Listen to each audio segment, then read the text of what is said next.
नमस्कार दोस्तों, आपका स्वागत है हमारी सीरीज पाइथन 02 एडवांस प्रोग्रामिंग में, जहां पर हम प्रोग्रामिंग एआई महोदय से करवाते हैं और फिर वो कोड को समझते हैं। आज हम पाइथन के एक ऐसे चैप्टर की बात करने वाले हैं जिसके बिना रियल वर्ल्ड कोई भी प्रोग्राम या तो कोई भी प्रोजेक्ट अधूरा है। वो है कंट्रोल फ्लो। कंट्रोल फ्लो से हम हमारे पाइथन को बताते हैं कि हमें कौन सा कोड स्निपेट रन करना है, कैसे रन करना है, कितनी बार रन करना है, कौन सी कंडीशन फुलफिल होती है तो हमें ये कोड रन करना है। ये सारा चीज़ हम कंट्रोल फ्लो से मैनेज करते हैं, जिनमें सारे लूप्स आते हैं जैसे कि if loop, for loop, while loop, match case. ये सारे लूप कंट्रोल फ्लो के अंदर आते हैं। तो चलिए हम हमारा विजुअल स्टूडियो कोड ओपन करते हैं और जानते हैं कंट्रोल फ्लो के बारे में।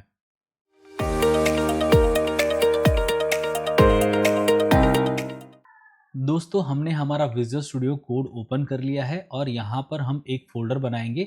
वो फोल्डर को हम नाम देने वाले हैं क्लास 9 और उसमें हम एक फाइल बनाएंगे जिसे हम नाम देंगे control flow underscore if dot P Y. दोस्तों, हम जो लूप की बात करने वाले हैं वो है इफ लूप। जब डिसीजन मेकिंग की बात आती है तब हम इफ एल्स लूप का यूज़ करते हैं। समझिए, हमारे पास एक शॉपिंग कार्ड है और शॉपिंग कार्ड का टोटल वैल्यू अगर 500 से कम हुआ तो हमें डिलीवरी चार्ज देना पड़ेगा। अगर हमारा टोटल कार्ड का वैल्यू 500 या तो 500 से ज़्यादा हुआ तो हमें डिलीवरी चार्जेस नहीं देने हैं। तो ये हमारा real type if else loop हुआ है। जैसे ही अगर आप स्कूल में होमवर्क करके जाते हो तो आपको टीचर की चपेट नहीं पड़ती है, और अगर आपने होमवर्क नहीं किया है तो डेफिनेटली टीचर की चपेट पड़नी ही पड़नी है। तो वैसे ही इफ एंड एल्स लूप काम करता है। चलिए हम हमारे एआई महोदय को बताते हैं कि हमें इफ एल्स लूप का एक रियल टाइम एग्जांपल दे, है ना। मैं कंट्रोल आई प्रेस करूंगा जो हमारा इन्वोक करेगा हमारा प्रॉम्प्ट राइटर को। यहाँ पे लिखता हूँ please write me a code snippet to demonstrate if else loop in Python, है ना। अगर Python if needed take input from user। जब मैं इसे एंटर करूंगा तो ये सोचने में थोड़ा टाइम लगाएंगे, मगर वो मुझे इफ एल्स लूप का एक एग्जांपल लिख के देंगे। बेहतरीन, उन्होंने हमें कुछ ज़्यादा ही कोड दे दिया है। उन्होंने हमें इफ के साथ इफ एल्स और नेस्टेड इफ का भी उन्होंने मुझे कोड स्निपेट दे दिया है, जो सारा हमारे काम का है। मैं यहाँ पे एक्सेप्ट पे क्लिक करूँगा और वन बाय वन सारे एग्जाम्पल समझेंगे। ये कोड को मैं कमेंट कर देता हूँ, है ना। और हमारा जो पहला एग्जाम्पल है उसे मैं सिर्फ अनकमेंट रख के उसे समझने का ट्राई करते हैं। अभी हो क्या रहा है, हमारा पाइथन एक इनपुट ले रहा है यूज़र से। वो बोल रहा है कि आपका एज एंटर करिए। जब हम हमारा एज एंटर कर रहे हैं वो चेक कर रहा है कि अगर हमारा एज 18 या तो 18 से बड़ा है तो आप एडल्ट हो, otherwise you are a minor. हम हमारे प्रोग्राम को रन करते हैं। पहले हम क्या करेंगे, हम हमारे फोल्डर में नेविगेट हो जाएंगे बाय cd क्लास 9। अब हम वो फोल्डर में नेविगेट हो चुके हैं। यहाँ पे मैं लिखूंगा py control flow underscore if dot py। मैं जब मेरे प्रोग्राम को एग्जीक्यूट करूंगा तो वो मुझे एक वैल्यू एंटर करने को बोलेगा। यहाँ पे मैं 12 एंटर करता हूँ और मैं एंटर करूँगा तो ये मुझे बताएगा यू आर माइनर। मैं अगर मेरे प्रोग्राम को फिर से रन करता हूँ और यहाँ पे मैं 20 डालता हूँ तो ये मुझे मैसेज देगा यू आर एडल्ट, है ना। तो इफ एल्स हमारा जब कंडीशन हमें चेक करना होता है तब हम यूज करते हैं। अभी ये तो एक ही कंडीशन की बात हुई, पर अगर आपको कुछ ऐसी कंडीशन चाहिए कि पहली कंडीशन में आप प्लान ए एग्जीक्यूट करोगे, दूसरी कंडीशन में आप प्लान बी एग्जीक्यूट करोगे, तीसरी कंडीशन में आप प्लान सी एग्जीक्यूट करोगे और कुछ भी नहीं चला तो आप प्लान डी एग्जीक्यूट करोगे। जो हमारा दूसरा एग्जाम्पल है वो इफ एलिफ और एल्स का है। मैं हमारे पहले एग्जाम्पल को कमेंट कर देता हूं और हमारे दूसरे एग्जाम्पल को अनकमेंट करता हूं। यहाँ पर हो क्या रहा है, यहाँ पे हमारा जो पाइथन है वो यूजर से इनपुट ले रहा है कि आप अपना टेस्ट स्कोर एंटर करिए। जब हमारा टेस्ट स्कोर 90 से बड़ा हुआ तो वो हमें ग्रेड ए देगा, 80 से बड़ा हुआ तो बी देगा, 70 से बड़ा हुआ तो ग्रेड सी देगा, और अगर हमारा इनमें से कोई भी नहीं है तो वो हमें ग्रेड एफ देगा। चलिए मैं मेरे टर्मिनल को क्लियर करता हूँ। क्लियर करके हमारे प्रोग्राम को समझते हैं। जब मैं एग्जीक्यूट करूंगा और यहाँ पे मैं 95 एंटर कर रहा हूँ तो ये मुझे ग्रेड दे रहा है, जो कि मेरा 95 वो 70 से बड़ा है, ये तो 80 से भी बड़ा है और 90 से भी बड़ा है, तो उसने मुझे ग्रेड ए ही क्यों दिया? उसका रीज़न है कि जब इफ़ एलिफ लूप चलता है तो वो पहला कंडीशन चेक करता है और अगर वो कंडीशन फुलफिल हो जाता है तो वो वहीं से ब्रेक हो जाता है और हमने जो कोड स्निपेट लिखा है वो एग्जीक्यूट हो जाता है। उसके बाद का सारा कोड एग्जीक्यूट नहीं होता है ना? जब मैं यहाँ पे हमारे प्रोग्राम को रन करूँगा और यहाँ पे 85 लिखता हूँ तो वो क्या करेगा, वो चेक करेगा कि मेरा स्कोर है वो 90 से और 90 जितना और 90 से बड़ा है तो नहीं है। वो चेक करेगा कि हमारा स्कोर 80 और 80 से बड़ा है तो उसे वहाँ पर ये कंडीशन फुलफिल मिल रही है, इसीलिए वो ग्रेड बी प्रिंट कर रहा है और आगे वो एग्जीक्यूट करने नहीं जा रहा है। अगर समझिए कि उसने आगे ये कंडीशन के बाद अगर ये कंडीशन भी वो चेक करने जाता कि score greater than equal to 70 तो यहाँ पर भी वो फुलफिल होना था और हमें वो शायद ग्रेड सी देता। पर हमारा एलिफ लूप इस हिसाब से चलता है कि पहला कंडीशन फुलफिल होने के बाद दूसरा कंडीशन वो चेक करता नहीं है। हम हमारे टर्मिनल को क्लियर करते हैं और फिर से हम हमारे प्रोग्राम को रन करेंगे तो हम अभी क्या दे रहे हैं, हम उसे मार्क्स 50 दे रहे हैं तो वो हमें ग्रेड एफ दे रहा है। यानी जब हमें मल्टीपल कंडीशन को चेक करना हुआ तो हम इफ एलिफ एल्स लूप का यूज करेंगे। हम हमारे सेकंड एग्जाम्पल को कमेंट करेंगे और चलते हैं हमारे थर्ड एग्जाम्पल की ओर जो है नेस्टेड इफ एल्स लूप का। अगर हम रियल टाइम एग्जाम्पल की बात करिए तो समझिए हमें एक वोटर का एलिजिबिलिटी चेक करना है कि वो वोट कर सकता है कि नहीं। नॉर्मल एलिजिबिलिटी ये है कि अगर वो 18 साल का हुआ तो वो वोट कर सकता है। हमारे पास एक यूजर आ रहा है, उसका एज अगर 18 से ज्यादा है तो वो एलिजिबल है वोट करने के लिए। अगर समझिए कि वो 18 साल का है मगर उसका नेशनलिटी अमेरिकन है तो वो इंडिया में वोट नहीं कर सकता है। तो पहले हमने कंडीशन चेक किया कि वो 18 साल से बड़ा है, अगर है तो वो वोट कर सकता है। दूसरा कंडीशन हमने चेक किया कि उसका नेशनलिटी क्या है, तो इसे हम नेस्टेड इफ एल्स लूप कहते हैं। एक इफ लूप के अंदर आप दूसरा इफ एल्स लूप यूज करते हो, उसे नेस्टेड इफ एल्स लूप कहा जाता है। चलिए हम हमारे एग्जाम्पल को समझते हैं। हमारा एग्जाम्पल करता क्या है? हमारा एग्जाम्पल एक इनपुट लेता है, वो इनपुट चेक करता है, अगर वो 0 से बड़ा है तो वो उससे पॉजिटिव इवन नंबर या तो ऑड नंबर में सेग्रीगेट करेगा। अगर वो 0 से कम है तो वो बताएगा कि आपने नेगेटिव नंबर डाला है। अगर आपने 0 डाला हुआ है तो वो आपको बताएगा कि आपने 0 एंटर किया हुआ है। चलिए हम हमारे प्रोग्राम को रन करते हैं। मैं हमारे प्रोग्राम को रन करता हूं और यहाँ पे नंबर डालता हूं -2। जब मैं -2 डालूंगा तो वो मुझे बताएगा कि उसने पहले ये इफ लूप चेक किया कि if number is greater than 0 तो वो -2 0 से कम है तो वो ये एलिफ लूप में आएगा और वो ये प्रिंट करेगा कि नेगेटिव नंबर है। हम हमारे प्रोग्राम को फिर से रन करते हैं। हम अगर 0 वैल्यू डालते हैं तो वो सीधा यहाँ से पहले ये कंडीशन चेक करेगा, ये कंडीशन चेक करेगा और फिर वो एल्स लूप में चला जाएगा। एल्स लूप तब यूज करते हैं जब हमारी कोई भी कंडीशन मैच नहीं हो रही है तो डिफॉल्ट हमारा ये चंक ऑफ कोड चलना ही चाहिए, उसीलिए हम एल्स लूप का यूज करते हैं। चलिए अब हमारे प्रोग्राम को फिर से एग्जीक्यूट करते हैं और हम पॉजिटिव नंबर डालते हैं, जैसे 15 डाला है तो वो क्या करेगा, वो चेक करेगा हमारा नंबर 0 से बड़ा है। अगर है तो वो फिर से चेक करना जाएगा कि हमारा नंबर मॉड्यूलस 2 इक्वल टू 0 हो तो आपने पॉजिटिव इवन नंबर डाला है, अदरवाइज आपने पॉजिटिव ऑड नंबर डाला है। जैसे ही मैंने 15 नंबर डाला था तो वो मुझे रिजल्ट दे रहा है कि आपने पॉजिटिव ऑड नंबर डाला है। जब हम डिसीजन मेकिंग के लिए इफ एल्स लूप यूज करते हैं तो उसका शॉर्टर फॉर्म भी होता है जिसे हम टर्नरी ऑपरेटर बोलते हैं या तो शॉर्ट इफ एल्स लूप बोलते हैं, है ना। ये काम कैसे करता है? जैसे हमने इफ एल्स लूप लिखा है वो मल्टीपल लाइंस में हम इफ एल्स लूप लिखते हैं, पर जब हम टर्नरी ऑपरेटर का यूज करते हैं तो वो हमें एक ही लाइन में पूरा कोड एग्जीक्यूट करके देता है। चलिए हम हमारे एआई महोदय को बताते हैं। हम कंट्रोल आई प्रेस करेंगे, जो हमारा प्रॉम्प्ट राइटर ओपन करेगा।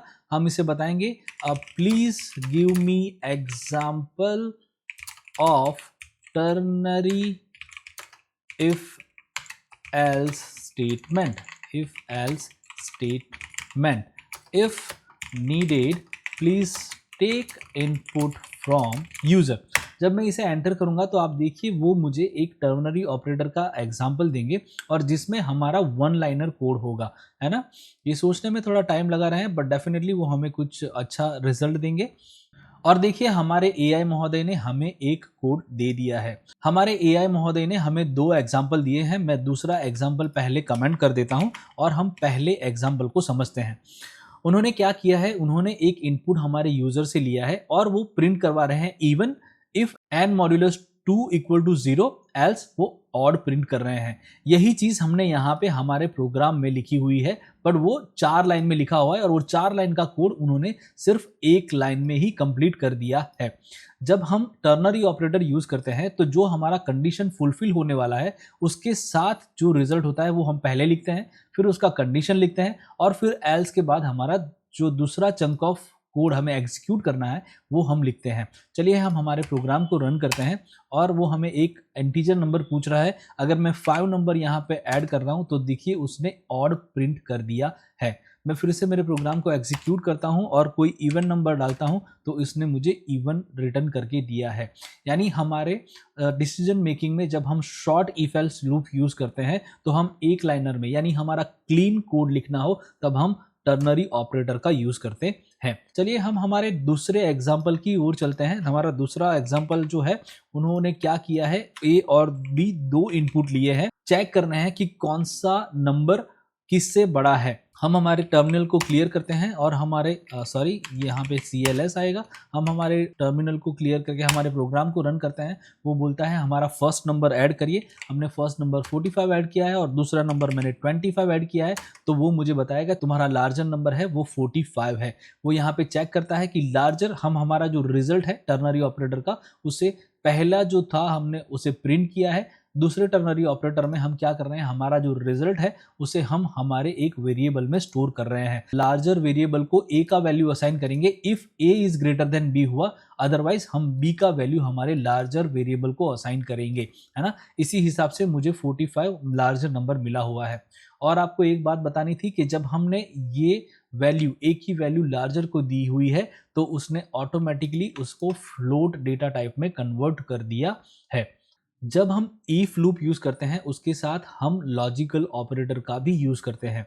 जब हम इफ लूप में कंडीशन लिखते हैं वहां पर हम लॉजिकल ऑपरेटर से हमारी मल्टीपल कंडीशन को चेक करवा सकते हैं। चलिए हम हमारे AI महोदय को बताते हैं कि हमें एक इफ एल्स लूप चाहिए जिसमें हमारे लॉजिकल ऑपरेटर का यूज हुआ हो। मैं कंट्रोल I प्रेस करूंगा, हमारा प्रॉम्प्ट राइटर ओपन हो चुका है। Please write me a code snippet which uses logical operator in if elif loop. If needed, please take input from user. अभी ये क्या करेंगे, हमें एक ऐसा इफ एल्स लूप लिख के देने वाले हैं जिसमें हम लॉजिकल ऑपरेटर्स का यूज करेंगे, है ना।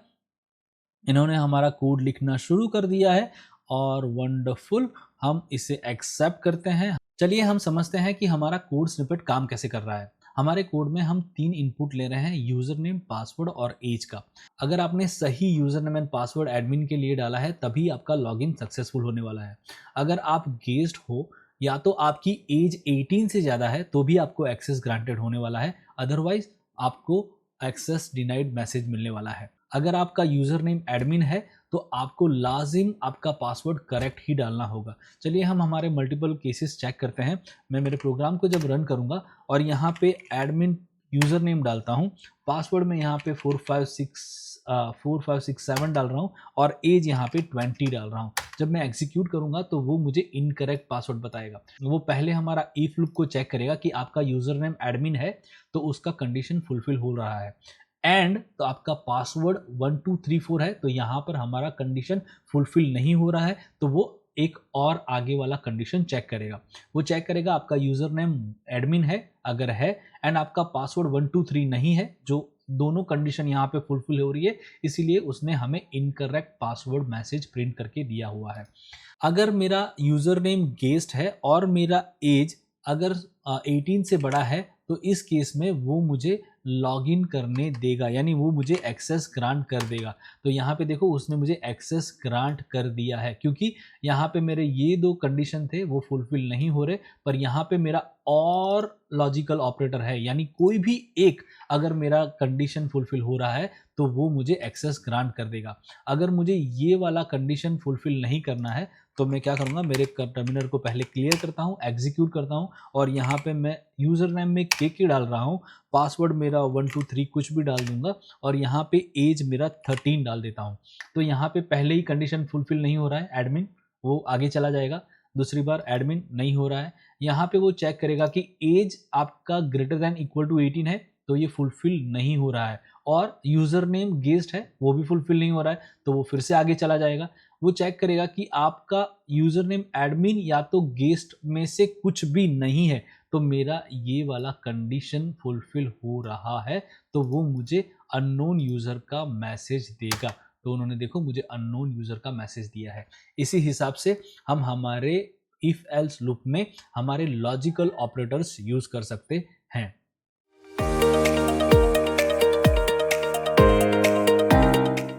पाइथन में हम अब जो लूप की बात करने वाले हैं वो है फॉर लूप। चलिए हम हमारे सारे कोड को अनकमेंट कर देते हैं और एक नया फाइल बनाते हैं जिसे हम नाम देंगे। मैं यहाँ पे एक फाइल बनाता हूँ, इससे नाम दूंगा cf_4.py, है ना। और हमारा जो ये प्रोग्राम है उसमें कुछ एरर आ रही है, यानी ये कमेंट मुझे कर देना है और हम देख लेते हैं और कोई एरर है नहीं, है ना। अब हम बात करेंगे फॉर लूप का। जब हमें कोई इटरेशन बार बार चलाना हो तब हम फॉर लूप का यूज़ करते हैं। जैसे मैंने आपको पहले बताया था कि हमारे डेटा कलेक्शन डेटा टाइप में हम फॉर लूप का मेजर यूज़ करेंगे। हमारे दिए गए लिस्ट के हर एक आइटम पे हमें कोई ऑपरेशन करना है, तब हम फॉर लूप का यूज़ करेंगे। चलिए हम हमारी फाइल में चलते हैं और हम हमारे एआई महोदय को बताते हैं। मैं कंट्रोल आई प्रेस करूँगा, हमारा प्रॉम्प्ट राइटर ओपन हो जाएगा।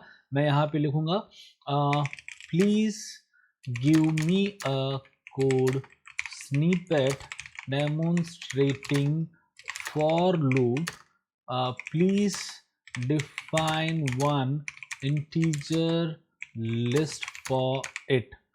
अभी हम क्या करने वाले हैं, हमने हमारे एआई महोदय को बताया कि एक लिस्ट बनाइए जिसमें इंटीजर वैल्यू हो और उसमें आप फॉर लूप घुमाइए। तो हमारा कोड अभी रेडी हो चुका है, मैं इसे एक्सेप्ट करता हूं। अभी देखिए क्या हो रहा है, हमारा एक नंबर्स करके लिस्ट है और वो लिस्ट में हम एक फॉर लूप घुमा रहे हैं। हमारा नंबर्स लिस्ट यहाँ पर है, वो क्या करता है, हर एक नंबर को ये नंबर वेरिएबल में लेता है और फिर उसे प्रिंट करेगा।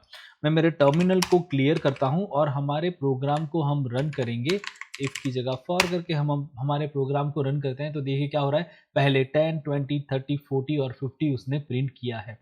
अभी हम क्या कर सकते हैं, हम रेंज का भी यूज़ कर सकते हैं। अगर आपको पता है कि हमें हमारा 9 का टेबल लिखना है, लेट्स से एग्जांपल हमें हमारा 9 का टेबल लिखना है और हमें फॉर लूप का यूज़ करना है ना। तो हम क्या करेंगे, हम इसे कमेंट करते हैं हमारे कोड को और हम हमारे एआई महोदय को फिर से इन्वोक करेंगे और बोलेंगे कंट्रोल आई। हमारा एआई महोदय आ गए हैं, यहाँ पे लिखूंगा please write me a code snippet to write table of 9, please use range in for loop, है ना। जब मैं इसे एंटर करूंगा तो ये क्या करेगा, हमें एक फॉर लूप चला के देगा for number in range 1 of 10 और फिर जो हमारा नंबर होगा वो उसके साथ 1 to 10 को प्रिंट करेगा, है ना। तो देखिए यहाँ पे क्या हो रहा है, मैं मेरे कोड को एक्सेप्ट कर ले रहा हूँ। अभी उन्होंने क्या किया है कि हमारा बेस 9 है, मुझे 9 का टेबल लिखना है, तो for I in range of 1 to 11 यानी 1 2 3 4 ये एक्सक्लूसिव होता है, यानी 10 तक ही जाएगा, 11 तक नहीं जाएगा। और उसने क्या किया है, बेस 9 इंटू आई का वैल्यू इंक्रीमेंटल होता जाएगा, 1 2 3 होता जाएगा और उसके साथ उसने मल्टीप्लिकेशन किया हुआ है। मैं मेरे टर्मिनल को फिर से वापस बुलाता हूँ, टर्मिनल को क्लियर करके जब मैं मेरे प्रोग्राम को रन करूंगा तो देखिए 9 1 जा 9, 9 2 जा 18, लाइकवाइज उन्होंने हमें 9 का टेबल प्रिंट करके दिया है। यानी फॉर लूप हम तब यूज करते हैं जब हमें कोई एक इटरेशन मल्टीपल टाइम चलाना है, तब हम फॉर लूप का यूज करते हैं।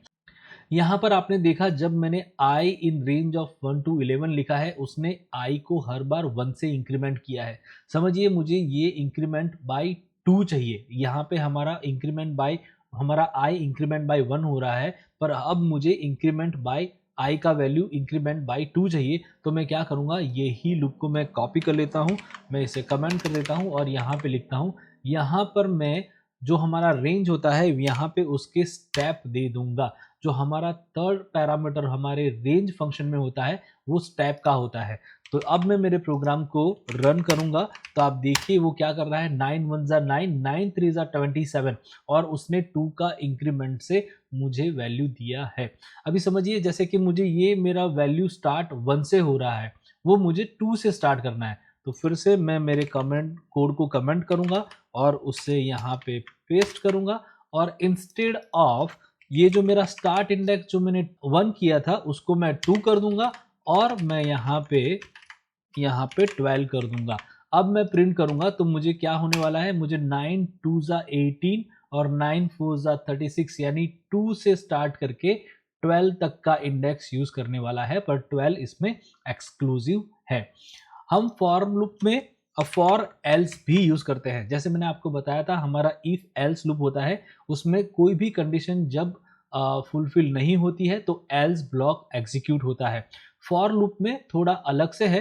फॉर एल्स इस हिसाब से काम करता है कि मेरे फॉर में शायद 9 इटरेशन है और वो 9 के 9 इटरेशन सारे के सारे सक्सेसफुली एग्जीक्यूट होते हैं, तभी मेरा एल्स ब्लॉक जो है वो एग्जीक्यूट होता है, वरना नहीं होता है। अब ये एग्जीक्यूट क्यों नहीं होगा ये जानने के लिए हमारे पास ब्रेक, पास और कंटिन्यू करके 3 कीवर्ड होते हैं। वो सारे हम वन बाय वन सीखेंगे। पहले हम ब्रेक का यूज करते हैं, है ना। समझिए मैं हमारे एआई महोदय को बुलाता हूं।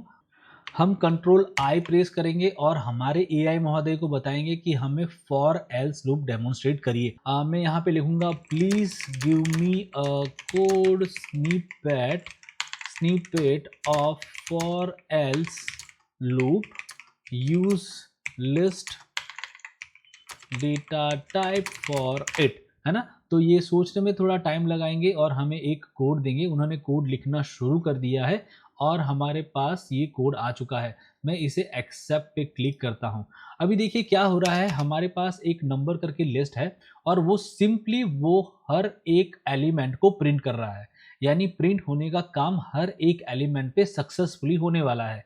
जब भी मेरे सारे इटरेशन सक्सेसफुली एग्जीक्यूट होंगे तब मेरा एल्स ब्लॉक भी एग्जीक्यूट होगा, यानी वो प्रिंट करेगा finish iterating through the list, है ना। हम हमारे प्रोग्राम को जब रन करेंगे तो देखिए उसने 1 2 3 4 5 सारे नंबर प्रिंट किए हैं, उसने उसके बाद एल्स ब्लॉक को भी एग्जीक्यूट किया है। मगर समझिए यहाँ पर अगर मैं if num divided by 2 equal to 4 वाला कंडीशन डाल के इसे मैं ब्रेक करता हूं तो क्या होने वाला है, जब मेरा नंबर यहाँ पे 2 पे आएगा यानी दूसरे ही इटरेशन में वो ब्रेक हो जाएगा, वो नंबर भी प्रिंट नहीं होने वाला है और सारे इटरेशन एग्जीक्यूट नहीं होने की वजह से मेरा एल्स ब्लॉक भी एग्जीक्यूट नहीं होने वाला है ना। मैं मेरे टर्मिनल को क्लियर करता हूं और प्रोग्राम को रन करता हूं तो देखिए उसने क्या किया है, 1 को प्रिंट किया है, उसके बाद कोई भी नंबर प्रिंट नहीं किया है और हमारा एल्स ब्लॉक भी एग्जीक्यूट नहीं हुआ है।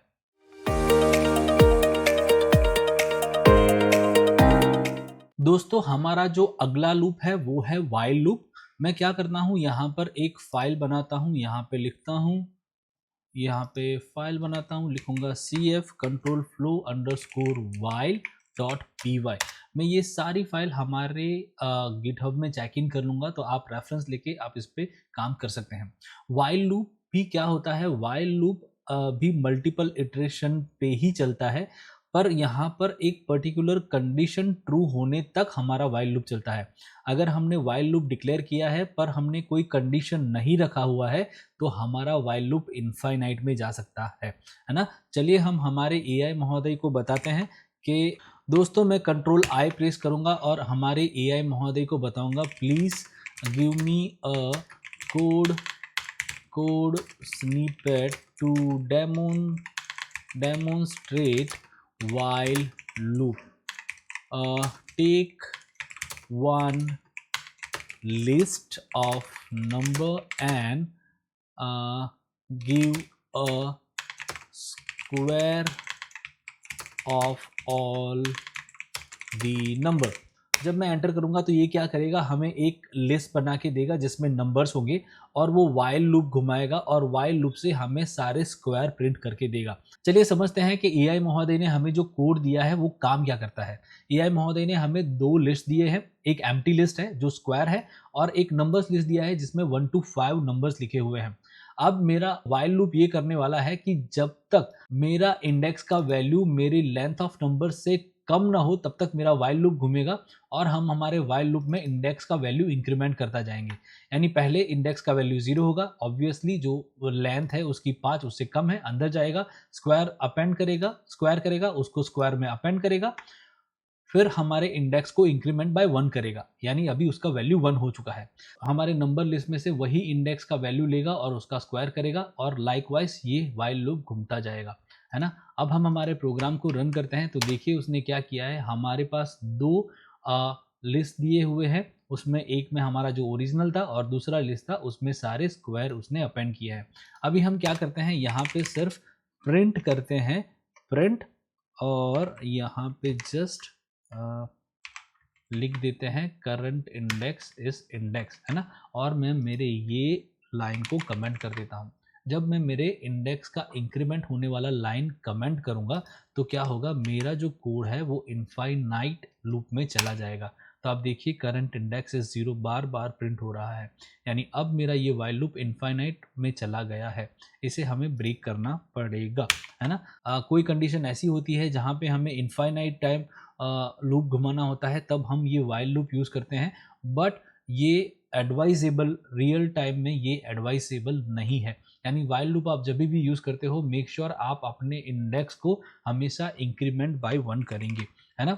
यहाँ पे भी हमारे पास एक एल्स ब्लॉक होता है, यहाँ पे हम करेंगे complete squaring all the number. मैं इसे CLS करता हूँ और इसे एग्जीक्यूट करूँगा तो देखिए ये क्या होने वाला है, हमें एल्स लूप भी प्रिंट करके देगा, है ना, completed squaring all the number, और फिर हमारे 2 लिस्ट यहाँ पे प्रिंट हो रहे हैं, है ना। अभी मैंने जो बताया था आपको कि हम ब्रेक यूज़ कर सकते हैं, हम कंटिन्यू यूज़ कर सकते हैं और हम पास यूज़ कर सकते हैं। तो ये सारे कीवर्ड हम कब यूज़ करते हैं, समझिए कि मुझे मेरे कोड में मेरा एक रेंज चल रहा है और मैं यहाँ पे लिखता हूँ कि अगर इफ़ इंडेक्स इक्वल टू 3 हो तो उसे ब्रेक कर दिया जाए। ब्रेक करने का मतलब ये होता है कि वो फिर 4 और 5 पे हमारा लूप घूमने वाला नहीं है क्योंकि हमने उसे ब्रेक कर दिया है। तो यहाँ पे लिख देते हैं exit the loop index is 3। जब हमें इंडेक्स 3 मिलता है तो वो लूप को ब्रेक कर देता है। कंटिन्यू का मतलब क्या होता है, जब हम कंटिन्यू करते हैं तो उसका मतलब ये होता है, यहाँ पे सी कैपिटल नहीं स्मॉल होता है। जब हम कंटिन्यू करते हैं तो वो क्या करता है, सिर्फ जो कंडीशन हुई है वही कंडीशन को स्किप करेगा और वो नेक्स्ट इटरेशन पर चला जाएगा, तो उसका मतलब है कंटिन्यू। और पास का मतलब तब होता है जब मैंने कोई वाइल लूप को डिफाइन किया है और मैं उसका लॉजिक बाद में डिफाइन करूंगा, तब मैं पास यूज करूंगा। यानी अगर मैं यहाँ पे पास लिख देता हूं तो क्या होगा, ये मेरा सारा कोड अगर मैं नहीं करूंगा तो भी मेरा प्रोग्राम मुझे एरर नहीं देगा। मैं मेरे प्रोग्राम को एग्जीक्यूट करके दिखाता हूं। जब मैं एग्जीक्यूट करूंगा तो देखिए वाइल में मेरा पास हो गया है और मेरा आगे का कुछ भी एग्जीक्यूट नहीं हो रहा है क्योंकि ये मेरा वाइल लूप है वो इनफाइनाइट लूप में चला गया है।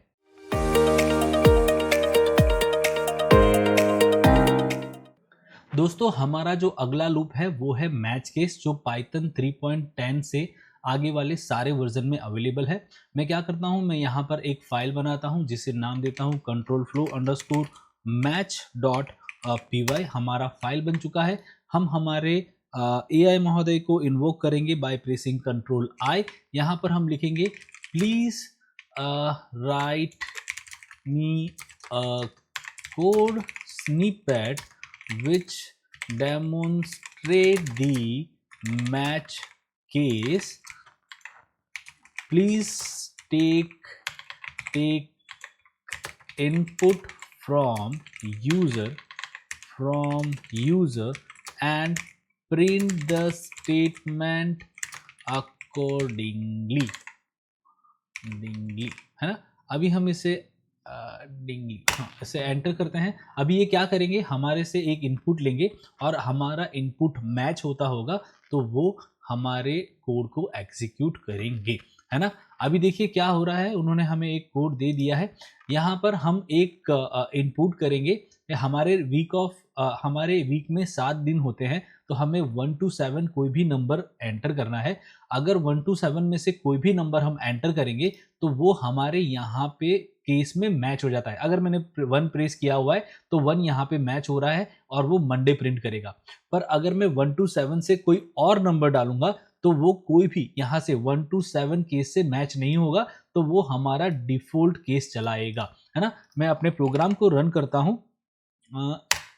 तो देखिए वो मुझे बोल रहे हैं enter a day number 1 to 7, मैं कुछ 1545 डाल रहा हूँ, तो वो क्या कर रहे हैं, वो मुझे दे रहे हैं इनवैलिड डे। अगर मैं फिर से मेरे प्रोग्राम को रन करके 1 और स्पेस डाल रहा हूँ तो भी वो मुझे बताएंगे इनवैलिड डे, बिकॉज स्ट्रिंग जो हमारी थी वो मैच नहीं हो रही है। हमारी स्ट्रिंग 1 होगी तभी मैच होगी, 1 स्पेस मैच नहीं होगी। मैं फिर से मेरे प्रोग्राम को रन करता हूँ और 1 प्रेस करके एंटर करता हूँ तो वो मुझे मंडे प्रिंट करके दे रहा है। अभी समझिए मुझे ये जो बार बार मेरा प्रोग्राम एग्जीक्यूट करना पड़ता है, उसकी जगह मुझे एक ऐसा प्रोग्राम स्ट्रक्चर चाहिए जहाँ पर मैं अगर मेरा आंसर दूं तो वो फिर से मुझे क्वेश्चन पूछे, मैं फिर से कुछ इनपुट डालूं और वो फिर से मुझे प्रिंट करके दे। तो उसके लिए मैंने जैसे आपको बताया था कि हम इनफाइनाइट वाइल लूप का यूज़ कर सकते हैं। यहाँ पे मैं एक इंडेक्स इक्वल टू 0 ले लेता हूँ और यहाँ पे मैं वाइल लूप घुमाऊंगा, while index is less than 3। ये कंडीशन कभी भी फुलफिल नहीं होने वाली, क्योंकि मैं इंडेक्स को यहाँ पे इंक्रीमेंट करने वाला नहीं हूँ, है ना। और फिर ये जो मेरा मैच केस है उसे मैं इंडेंटेशन देके हमारे वाइल लूप में ले लूंगा और ये प्रोसेसिंग हटा दूंगा। अभी क्या होने वाला है, ये मेरा डे है, इसे भी मुझे हटा के हमारे वाइल लूप में ही लेना पड़ेगा, है ना। फिर वो डे हमारा बार बार चेक करेगा और हमें आंसर देगा। जब मैं हमारे प्रोग्राम को रन करूंगा तो देखिए वो मुझे बता रहा है कि आप नंबर डालिए। मैं 3 डालूंगा, वेडनेसडे प्रिंट हुआ और अभी मुझे मेरा प्रोग्राम रन करने की ज़रूरत नहीं है, वो फिर से मुझे नंबर ऑफ डे डालने को बोल रहा है। मैं 7 डालूंगा, ये संडे डालेगा। मैं जितनी भी टाइम मेरा प्रोग्राम में इनपुट डालता जाऊंगा वो मुझे आंसर देता जाएगा, पर मेरा प्रोग्राम एंड नहीं होने वाला है, क्योंकि हमने इनफाइनाइट वाइल लूप का यूज किया हुआ है ना। तो इसी तरह से हम इनफाइनाइट वाइल लूप को यूज कर सकते हैं, मैच को यूज कर सकते हैं, हम कॉम्बिनेशन ऑफ लूप्स भी यूज करेंगे। कभी फॉर लूप में इफ लूप यूज कर लिया है, इफ लूप में फॉर लूप यूज कर लिया है। ये सारे केसेस हम हमारे पाइथन प्रोग्रामिंग में यूज कर सकते हैं। दोस्तों मैं उम्मीद करता हूं कि आपको मैंने कंट्रोल फ्लो अच्छी तरह से समझाया होगा। अगर आपको कोई भी क्वेश्चन या क्वेरी है, आप नीचे मुझे कमेंट करके बताइए, मैं ज़रूर उसका आंसर दूंगा। और मिलते हैं हमारे नेक्स्ट वीडियो में। Thank you very much.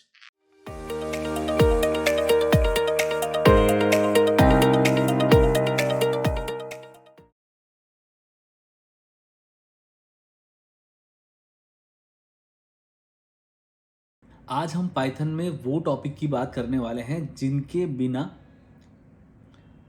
अरे रे कट कट कट कट दोस्तों हमारा जो नेक्स्ट लूप है वो है मैच।